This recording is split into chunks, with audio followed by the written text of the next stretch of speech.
ஹல்லேலூயா. இன்றைக்கி நான் கொண்டு வந்திருக்க டாபிக் என்னன்னு பார்த்தீங்கன்னா, காத்திருந்து தாமதமாக ஆனாலும் பெற்றுக்கொண்டவங்க. இதை பற்றி நான் டாபிக் கொண்டு வந்திருக்கேன். இந்த வார்த்தைக்காக நம்ம முதல்ல ஜெபிச்சிடலாம். ஸ்தோத்திரம் ஸ்தோத்திரம் ஸ்தோத்திரம் ஸ்தோத்திரம் ஸ்தோத்திரம். ஏசப்பா ஏசப்பா, இந்த நாளை தந்த தயவுக்காய் நன்றி செலுத்திக்கிறோம் கர்த்தாவே. ஸ்தோத்திரம் ராஜா. இந்த வேலையில் கூட கர்த்தாவே இங்கே வந்திருக்க ஒவ்வொருத்தரும் தேவன் தாமே ஆசீர்வதிங்க அப்பா. ஆண்டு இந்த வார்த்தை மூலமாக ராஜா அப்பா ஆண்டு நீர் அவர்களோடு பேசும்படியாக ஜெபிக்கிறேன் ஆண்டவரே. அப்பா ஆண்டு இந்த வார்த்தை அவர்களுக்கு பிரயோஜனமாக இருக்க ராஜா அப்பா ஆண்டு நீர் உதவி செய்யுங்க. நீரே துணையாக அந்த ஆசிரியத்தோடு நடத்துங்க. இயேசுவில் ஜெபிக்கிறங்கள் ஜீவனோடு நல்ல தகப்பனே, ஆமென். ஹல்லேலூயா ஹல்லேலூயா. காத்திருக்கிறதுனால என்ன இருக்குது அப்படின்னு பார்க்க போகிறோம். ஃபஸ்ட்டு தாமதமாகிறது. ஒரு விஷயம் எதுக்கு தாமதமாகுது யாருன்னா சொல்லுங்களேன். ஆசீர்வாதம் பெற தாமதமாகுது. இன்னொரு காரியம் என்னது? 8 வாசிங்க. எபேசியர் 5:17. எபேசியர் 5:17. நீங்கள் மதியாற்றவர்களாய் இராமல் கர்த்தருடைய சித்தம் இன்னதென்று உணர்ந்து கொள்ளுங்கள். ஹல்லேலூயா ஹல்லேலூயா. இப்போ எதனால தாமதமாகுது? கர்த்தருடைய சித்தம். கர்த்தருடைய சித்தம் அந்த இடத்துல இருந்தால் தான் அவர் நம்மளுக்குன்னு ஒரு பிளான் வச்சுருப்பாரு. அப்படி ஒரு பிளான் இருக்கும் போது தான் நம்ம லைஃப்பில் என்ன ஆகும், நிறைய விஷயம் நம்மளுக்கு தாமதமாகும். நடக்காமல் போகாது, ஆனால் என்ன லேட்டாக கிடைக்கும், ஆனால் பிளெஸ்ஸிங் பெருசாக இருக்கும். அந்த மாதிரி பிளெஸ்ஸிங் கிடைச்ச ஒரு 4 பேரை பற்றி தான் சொல்ல போகிறோம். இப்போ தாமதமாக இருக்கிறதுனால நம்மளுக்கு கர்த்தருடைய சித்தம் தெரிஞ்சிருச்சு. இப்போ தாமதமாக இருக்கிறதுனால நம்மளுக்கு ஒரு விஷயம் வரும். அது என்னது? கவலை. நம்மளுக்கு கவலை வரும். தாமதமாக இருக்கிறதுனால நம்மளுக்கு கவலை வரும். அநேக விஷயத்தை குறித்து நம்ம இப்போ கூட கவலைப்பட்டுட்டே தான் இருப்போம். இங்கே இருக்க எல்லாருமே ஏதாவது ஒரு விஷயத்தை கண்டிப்பாக நினைப்போம். சில பசங்களுக்கு ரிசல்ட்டை பற்றி கவலையாக இருக்கும். சில பேருக்கு வீட்டுக்கு போய் அடுத்து என்ன பண்ணலாம், அடுத்து லைஃப்பில் என்ன பண்ண போகிறோம், எல்லாருக்கும் ஒவ்வொரு கவலை இருக்க தான் செய்யும். யாராலையுமே நம்மளால் யோசிக்காமலாம் இருக்க முடியாது. இப்போது சங்கீதம் 55:22 வாசிங்க. சங்கீதம் 55:22. சங்கீதம் 55:22. அவர் உன்னை ஹல்லேலூயா. கர்த்தர் மேலே என்ன பண்ணணும்? பாரத்தை வைக்கணும். நம்மளுக்கு ஒரு விஷயத்தை குறித்து ரொம்ப கவலையாக இருக்குது அப்படின்னா முதல்ல நம்ம மனுஷங்கிட்ட சொல்கிறதுனால எதுவும் மாற போகிறது கிடையாது. முதல்ல நம்ம அந்த எங்கே வைக்கணும்? கர்த்தர் இடத்துல வைக்கணும். நம்முடைய ஜபத்தில் வைக்கணும். பிலிப்பியர் 4:6 எடுத்து வாசிங்க. பிலிப்பியர் 4:6.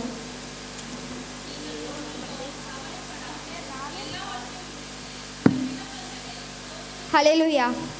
நீங்கள் எதுக்குமே என்ன பண்ணக்கூடாது? கவலைப்படக்கூடாது. நம்மளோட கவலைகள் எங்கே வைக்கணும்? ஆண்டவரத்தில் ஜபத்தில் வைக்கணும். நம்ம முதல்ல கவலைப்படுறதை நிறுத்தணும். கர்த்தர் இதை சொல்கிறாரு. முதலாவது தாவீது ராஜாவை பார்த்தீங்கன்னா இவர் தான் இதில் முதல்ல நம்ம பார்க்க போகிறோம். 1 சாமுவேல் 16 எடுத்துக்கோங்க. 10-13 வாசிங்க. 1 சாமுவேல் 16 10 வாசிங்க. சாய் தன் குமாரரில் 7 பேரை சாமுவேலுக்கு முன்பாக கடந்து போக பண்ணினார். பின்பு சாமுவேல் ஈசாயை பார்த்து, கர்த்தர் இவர்களில் ஒருவனையும் தெரிந்து கொள்ளவில்லை என்று சொல்லி, உன் பிள்ளைகள் இவ்வளவுதானா என்று ஈசாயை கேட்டான். அதற்கு, இன்னும் எல்லாருக்கும் இளையவன் ஒருவன் இருக்கிறான், அவன் ஆடுகளை மேய்த்து கொண்டிருக்கிறான் என்றார். அப்பொழுது சாமுவேல் ஈசாயை நோக்கி ஆள் அனுப்பி அவனை அழைப்பி அவன் இங்கே வரும் மட்டும் நான் பந்தி இருக்க மாட்டேன் என்றார். ஆள் அனுப்பி அவனை அழைப்பித்தான். அவன் சிவந்த மேனியும் அழகிய கண்களும் நல்ல ரூபமுள்ளவனாயிருந்தான். அப்பொழுது கர்த்தர், இவன் தான், நீ எழுந்து இவனை அபிஷேகம் பண்ணு என்றார். அப்பொழுது சாமுவேல் தைலக்கொம்பை எடுத்து அவன் சகோதரர் நடுவிலே அபிஷேகம் பண்ணினார். அந்நாள் முதற்கொண்டு கர்த்தருடைய ஆவியானவர் தாவீதின் மேல் இறங்கினார். ஹல்லேலூயா. இந்த இடத்துல தாவீது ராஜா சாமுவேல் அபிஷேகம் பண்ணுறாரு. அவருக்கு அபிஷேகம் பண்ணும்போது அவருக்கு எத்தனை வயசு இருந்ததுன்னா 20 வயசுக்கிட்ட இருந்தது. இப்போ 2 சாமுவேல் எடுங்க. 2 சாமுவேல் 5 1-4 வாசிங்க.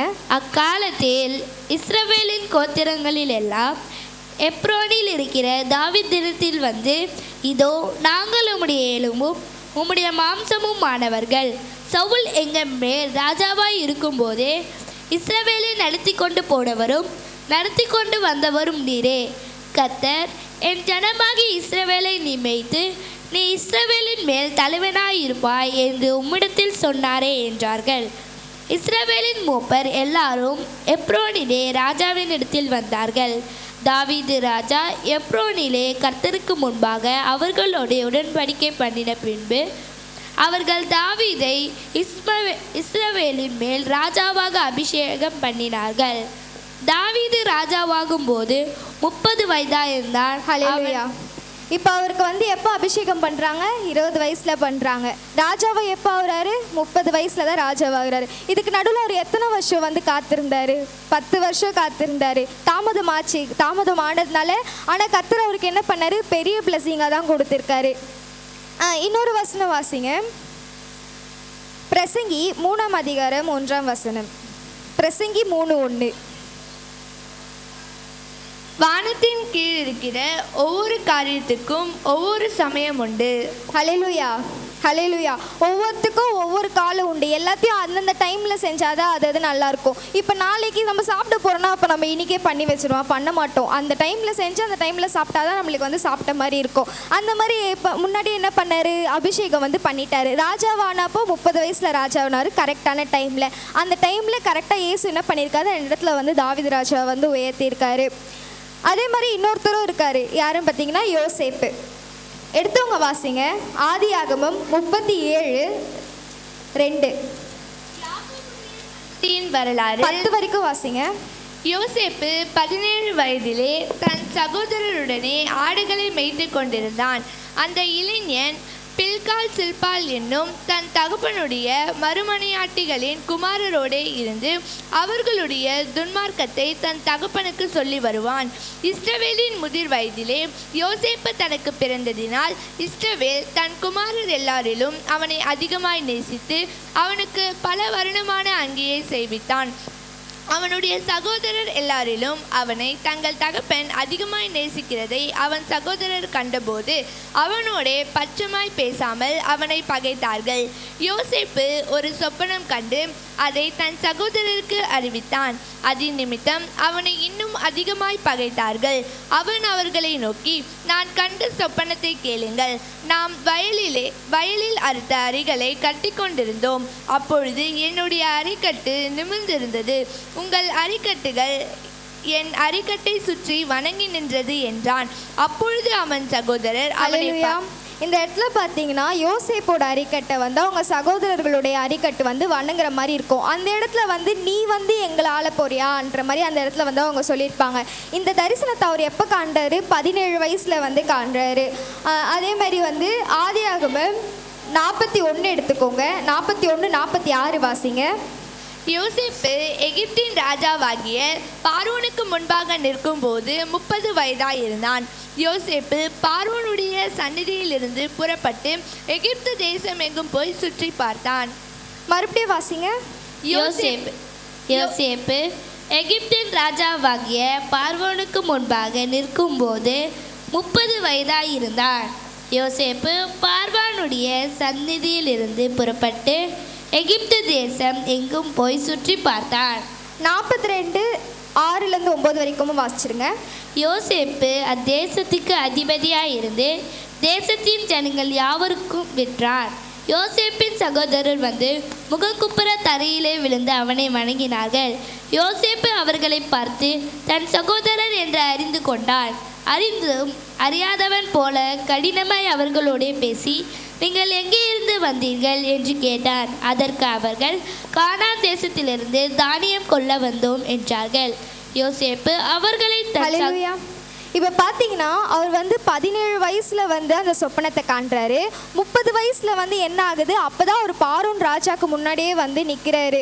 அப்போ அந்த இடத்துல வந்து எவ்வளோ வருஷம் அவருக்கு வந்து கேப் வந்திருக்குன்னு பாருங்கள். அப்போ அந்த இடத்துல எவ்வளோ தாமதமாக இருக்குது. ஆனாலும் அவர் என்ன பண்ணார்? பொறுமையாக வந்து அந்த இடத்துல வந்து காத்திருந்தார். இப்போது நம்ம கூட ஜபத்தில் ஒரு விஷயம் வந்து கேட்குறோன்னு வச்சுக்கோங்களேன். அதுக்காக நம்ம என்ன பண்ணுறோம்? டெய்லி ஜெபிச்சுன்னு தான் இருக்கோம். நம்ம என்ன ஒரு தடவை சொல்லிட்டு விட்டுறோமா? ஆனால் இவங்க என்ன பண்ணுறாங்க? கர்த்தர் வந்து சொல்லிட்டாரு, கர்த்தர் வந்து பார்த்துப்பாரு. சும்மா போயிட்டு வந்து கர்த்தரை வந்து எனக்கு இது பண்ணுங்க, எனக்கு இது பண்ணுங்க அப்படி நம்ம கேட்குறோம். ஒரு விஷயம் நம்ம கேட்குறோன்னா அந்த இடத்துல வந்து நம்ம நம்பிக்கை வந்து குறையுதுன்னு அர்த்தம். நம்ம ஒரு விஷயத்தை நம்ம சும்மா கேட்டுகிட்டே இருக்கக்கூடாது. இந்த இடத்துல வந்து கர்த்தர் வந்து பண்ணுவேன் அப்படின்னு சொல்லிட்டாரு. கர்த்தர் வந்து செய்தாரா இல்லையா? செஞ்சார் அவங்களுக்கு. அதே மாதிரி இன்னொருத்தவங்களும் இருக்காங்க. யாருன்னு பார்த்தீங்கன்னா ஈசாக்கு. ஆதியாகமம் 25 20 26 வரைக்கும் வாசிங்க. ஈசாக்கு ரெபெக்காளை விவாகம் பண்ணுகிற போது 40 வயதாய் இருந்தான். இவள் பதான் அராம் என்னும் சீரியா தேசத்தானாகிய பெத்துவேலுக்கு குமார்த்தியும் சீரியா தேசத்தானாகிய லாபானுக்கு சகோதரியுமானவள். மலடியா இருந்த தன் மனைவிக்காக ஈசாக்கு கர்த்தரை நோக்கி வேண்டுதல் செய்தான். கர்த்தர் அவன் வேண்டுதலை கேட்டருளினார். அவன் மனைவி ரெபெக்காள் கர்ப்பம் தரித்தாள். அவள் கர்ப்பத்திலே பிள்ளைகள் ஒன்றோடொன்று மோதிக்கொண்டிருந்தன.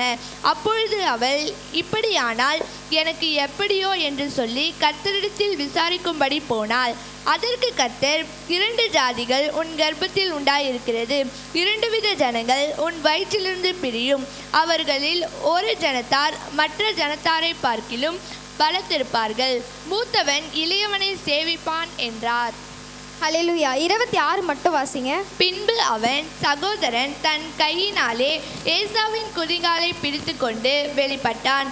அவனுக்கு யாக்கோபு என்று பெயரிட்டார்கள். இவர்களை அவள் பெற்றபோது ஈசாக்கு 60 வயதாய் இருந்தான். ஹல்லேலூயா. ஈசாக்குக்கு எத்தனை வயசு? 60 வயசு. ஆனால் ஈசாக்கு வந்து ஜெபிக்கும் போது அவங்க ஒய்ஃப் வந்து மலடியாக இருந்தாங்க. அப்போ அவர் ஜெபிக்கும் போது அவருக்கு வந்து 40 வயசாக இருந்தது. அதுக்கப்புறம் இந்த சித்தம், கர்த்தருடைய சித்தம் வந்து நிறைவேறும் போது அந்த இடத்துல அவருக்கு வந்து 60 வயசு. மொத்தமாக அவர் வந்து 20 வருஷம் வந்து அந்த இடத்துல வெயிட் பண்ணியிருக்காரு. நம்மளுக்குலாம் வந்து இப்போ ஒரு நாள் வெயிட் பண்ணவே முடியல. இப்போ ஒரு வாரம் நம்மளுக்கு டக்குன்னு இப்போ இருக்கவங்களுக்கு எல்லாமே நடந்துடணும், அப்படி தான் இருக்கும். கொஞ்ச நாளைக்கு வெயிட் பண்ணாவே ஆண்டவரே இன்னும் எவ்வளோ நாள் வந்து நம்ம வெயிட் பண்ணணும், இன்னும் எவ்வளோ வந்து தாமதிப்பீங்க அப்படின்னு வந்து நம்ம வந்து யோசிக்கிறோம். இப்போ நான் கூட பார்த்தீங்கன்னா சில விஷயத்தில் வந்து எனக்கும் இந்த காரியம் வந்து பொருந்தும். ஆனால் நான் வந்து ஒரு விஷயத்தில் மட்டும் ரொம்ப நம்பிக்கையாக இருப்பேன். அது வந்து நான் என் சுயபலத்தால் நான் நம்பிக்கையாக இருக்கேன் கிடையாது. கர்த்தர் வந்து செய்வார். கர்த்தர் வந்து நம்மளுக்கு என்ன வந்து ஆயத்தப்படுத்தியிருக்காரோ அதையும் வந்து நம்ம அக்செப்ட் பண்ணிக்க வந்து நம்மளுக்கு தெரியணும். இப்போ நான் கூட பார்த்தீங்கன்னா சிஎஸ் பண்ணணும் அப்படின்னு சொல்லிட்டு இருக்கேன்.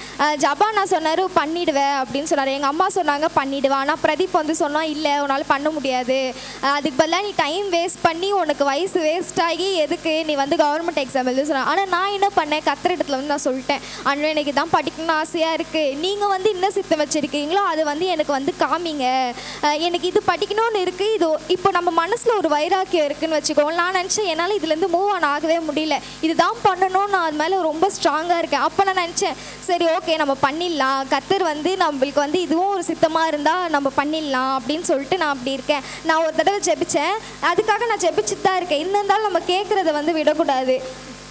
இன்னொன்று பார்த்தீங்கன்னா பிரசங்கி 3:11 எடுங்க.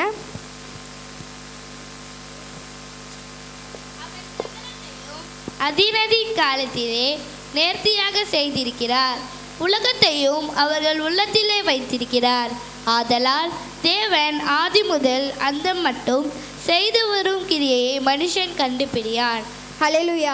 அதை வந்து அந்தந்த டைமில் வந்து கர்த்தர் வந்து கரெக்டாக செய்கிறாரு. இப்போது நம்மளுக்கு வந்து தாமதத்தினால நம்மளுக்கு வந்து முதல்ல வந்து கவலை ஏற்படுது.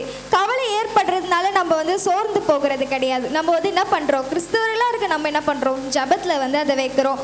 1 பேதுரு 5:7 வாசிங்க.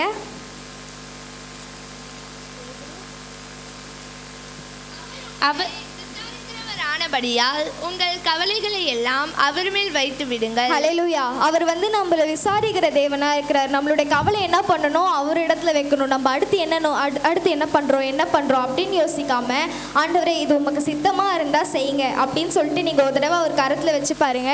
அப்போ வந்து நம்மளுக்கு வந்து வாழ்க்கையில வந்து எல்லாமே ஸ்மூத்தா தான் போகும். இப்போ கவலைப்படுறதுனால, இப்போ நம்ம ஜெபிக்கிறதுனால நம்மளுக்கு என்ன வரப்போகுது, இது பாருங்க. ஜெபிக்கிறதுனால நம்மளுக்கு என்ன, கர்த்தர் வந்து நம்மளுக்கு பலன் கொடுப்பார். ஏசாயா 40:29.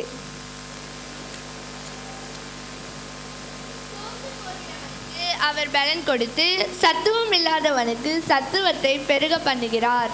40:31 வாசிங்க. கர்த்தருக்கு காத்திருக்கிறவர்களோ புதுபலன் அடைந்து கழுகுகளைப் போல செட்டைகளை அடித்து எழும்புவார்கள். ஹல்லேலூயா. கர்த்தருக்கு காத்திருக்கவங்களுக்கு என்னது, புது பலன் வந்து கிடைக்கும். நம்ம வந்து கவலையா இருக்கோம், ஆனா கர்த்தர் என்ன பண்றாரு, அதை தாங்கிறது கூட நம்மளுக்கு வந்து பலனை வந்து கொடுக்குறாரு. இப்போ நம்ம பலவீனமா இருக்கும் போது வந்து என்ன சொல்லுவோம், கர்த்தர் வந்து எனக்கு பலன் கொடுப்பார். நம்ம மனசுலேயே நினச்சிட்டு இருப்போம் கர்த்தர் நம்மளுக்கு செய்வார், கர்த்தர் நம்ம பலன் கொடுப்பார் அப்படின்ட்டு. இப்போ நம்ம கவலையாக இருக்கிறதுனால என்ன பண்ணுறோம், கர்த்தர் அதுலேயும் தாங்கிறதுக்கு வந்து நம்மளுக்கு வந்து பலனை வந்து கொடுக்குறாரு. பலன் இருந்தால் மட்டும் போதுமா? ஜெபிச்சா மட்டும் போதுமா? நம்மளுக்கு என்ன வேணும்? விசுவாசம் வேணும். கர்த்தர் செய்வார், இந்த டைமில் இது நடக்கும் அப்படின்ட்டு நம்ம என்ன பண்ணணும், விசுவாசமாக இருக்கணும். எபிரேயர் 11:1. நம்பப்படுகிறவைகளின் உறுதியும் காணப்படாதவைகளின் நிச்சயமுமாய் இருக்கிறது. ஹல்லேலூயா. விசுவாசம் எப்படி இருக்கு? நம்பப்படுகிறவர்களின் உறுதியும் காணப்படாதவைகளின் நிச்சயமுமா இருக்கு. இப்போ இங்க இருக்கிற இவங்களுக்கெல்லாம் தெரியுமா, நம்ம தாவீது, யோசேப்பு, ஈசாக்கு இவங்க 3 பேருக்கும் தெரியுமா என்ன நடக்க போகுது அதுக்கப்புறம்? யாருக்கும் தெரியாது. ஆனா என்ன பண்றாங்க, அந்த இடத்துல அவங்க அது முன்னாடியே பார்த்துட்டாங்களா? இல்லை, இது நடக்கும். அவங்க பார்க்காததை அவங்க விசுவாசிச்சதுனால அவங்க என்ன பண்ணாங்க, அந்த இடத்துல வந்து அதை பெற்றுக்கொண்டாங்க. யோவான் 11:40 வாசிங்க. இயேசு அவனை நோக்கி, நீ விசுவாசித்தால் தேவனுடைய மகிமையை காண்பாய் என்று நான் உனக்கு சொல்லவில்லையா என்றார். அல்லேலூயா. விசுவாசிச்சா என்ன, நம்ம வந்து தேவனுடைய மகிமையை நம்மளோட வாழ்க்கையில வந்து காணுவோம். இப்போ வந்து 3 பேரை பார்த்தோம், தாவீது, யோசேப்பு, ஈசாக்கு. ஒருத்தர் வந்து 10 வருஷம் வெயிட் பண்ணாங்க, ஒருத்தர் 20 வருஷம் வெயிட் பண்ணாங்க. இவங்களை விட அதிகமாக காத்திருந்தவங்க ஒருத்தவங்க இருக்காங்க, ஆபிரகாம் தான் வந்து அவங்க. ஓகேங்களா? 12 ஆதியாகமம் 12:4-5 வாசிங்க. 2 வாசிங்க. பெரிய ஜாதியாக்கி உன்னை ஆசீர்வதித்து உன் பேரை பெருமைப்படுத்துவேன். நீ ஆசீர்வாதமாய் இருப்பாய். உன்னை ஆசீர்வதிக்கிறவர்களை ஆசீர்வதிப்பேன், உன்னை சபிக்கிறவனை சபிப்பேன். பூமியில் உள்ள வம்சங்கள் எல்லாம் உனக்குள் ஆசீர்வதிக்கப்படும் என்றார். கர்த்தர் ஆபிரகாமுக்கு சொன்னபடியே அவன் புறப்பட்டு போனான். லோத்தும் அவனோட கூட போனான். ஆபிராம் ஆரானை விட்டு புறப்பட்ட போது 75 வயதுள்ளவனாய் இருந்தான். ஹல்லேலூயா. ஆபிரகாமுக்கு எத்தனை வயசு? அங்கேருந்து புறப்படும் போது 75 வயசு. கர்த்தர் அந்த டைம் என்ன பண்ணுறாரு, நான் உனக்கு இதை செய்வேன் அப்படின்னு சொல்லிட்டாரு. அவர் திரும்ப போய் கர்த்தரை வந்து சும்மா கேட்டுட்டே இல்லை, ஆண்டவரே எனக்கு இது செய்யுங்களேன், இதை செய்யுங்களேன் அப்படின்ட்டு வந்து அவர் கேட்கல. ஆனால் அது நிறைவேறுச்சு. ஆதியாகமம் 21:5 வாசிங்க. இன்னொருத்தர் வந்து 22:17 வாசிங்க. 21:5, 22:17. நான் உன்னை ஆசீர்வதிக்கவே ஆசீர்வதித்து உன் சந்ததியை வானத்து நட்சத்திரங்களைப் போலவும் கடற்கரை மணலைப் போலவும் பெருகவே பெருக பண்ணுவேன் என்றும் உன் சந்ததியார் தங்கள் சத்துருக்களின் வாசல்களை கர்த்தர் என்ன சொல்றாரு, உன்னை பெருகவே பெருக பண்ணுவேன் அப்படின்னு வந்து கர்த்தர் வார்த்தை வந்து சொல்லிட்டாரு. எப்போ? அவர் 75 வயசுல இருக்கும் போது. 22:17 வாசிங்க. 21:5.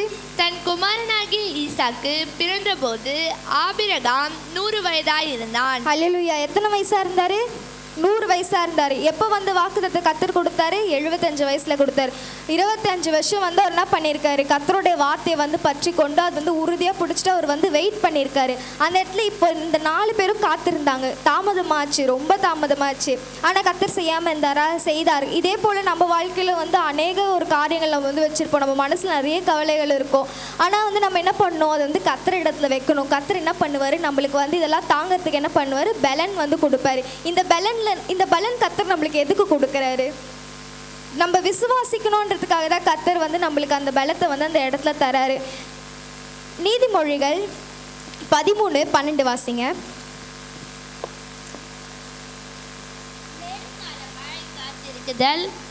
இருதயத்தை இழைக்கப்படும், விரும்பினது வரும்போதே ஜீவ விருட்சம் போல் இருக்கும். ஹல்லேலூயா. விரும்பினது வரும்போது எப்படி இருக்கும்? ஜீவ விருட்சம் போல் இருக்கும். இப்போ நம்ம ஒரு விஷயத்துக்காக காத்திருக்கோம், உடனே அது நம்மளுக்கு அடிச்சிச்சுன்னா அதோட அருமை வந்து நம்மளுக்கு தெரியாது.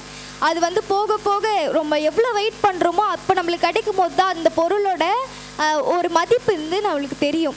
அந்த மாதிரி தான் நம்மளோட வாழ்க்கையில் அநேக விஷயங்களுக்கு காத்திருந்தாலோ கர்த்தர் வந்து நிச்சயமாக செய்வார். நம்மளோட முழு பலத்தையும் போட்டு என்ன பண்ணணும், நம்ம கர்த்தரத்தில் ஜெபிச்சு விசுவாசமாக இருக்கணும். கர்த்தர் தாமே இந்த வார்த்தையை ஆசீர்வதிப்பாராக.